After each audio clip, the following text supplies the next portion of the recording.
Hi everyone, কেমন আছে তোমরা সবাই? আমি বেশ আজ ভালোই আছি। কয়েকদিন ধরে বৃষ্টির জন্য বাড়ি থেকে তো বেরোতেই পারছিলাম না, তাই আজ একটু বৃষ্টি কমায় চলে এসেছি টুক করে অ্যাক্সিস মলে। আর ওখানে ঢুকেই দেখলাম জুডিওতে সেল চলছে, তাই ভাবলাম দেখি, পুজোর তো প্রায় চলেই এলো। কিন্তু জুডিওতে এত ভিড় ছিল, ওখান থেকে বেরিয়ে চলে গেলাম ট্রেন্ডসে। আর ট্রেন্ডসেও জানো তো সেল চলছে খুব ভালোই, 70% পর্যন্ত অফ চলছে কিছু কিছু জিনিসে। কিন্তু আমি যেই জিনিসগুলো দেখছিলাম, জানি না কেন ওগুলোতে একটুও সেল ছিল না। যাই হোক, তো তারপর ওখানেও মোটামুটি ভালোই ভিড় ছিল। ট্রায়াল রুমে অনেকক্ষণ অপেক্ষা করার পর শেষমেশ ড্রেস দুটো ট্রায়াল দিয়ে সেকেন্ড ড্রেসটা আমার একটু বেশিই ভালো লেগেছিল, তাই ওটা নিয়ে বিল করিয়ে চলে এলাম রিলায়েন্স ডিজিটালে।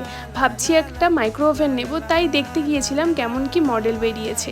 আর তারপর ওখান থেকে চলে গিয়েছিলাম অ্যাক্সিস মলের যে নতুন ফুড জয়েন্টটা হয়েছে সেখানে। ওখান থেকে একটু নুডলস খেয়ে বাড়ি চলে এসেছি।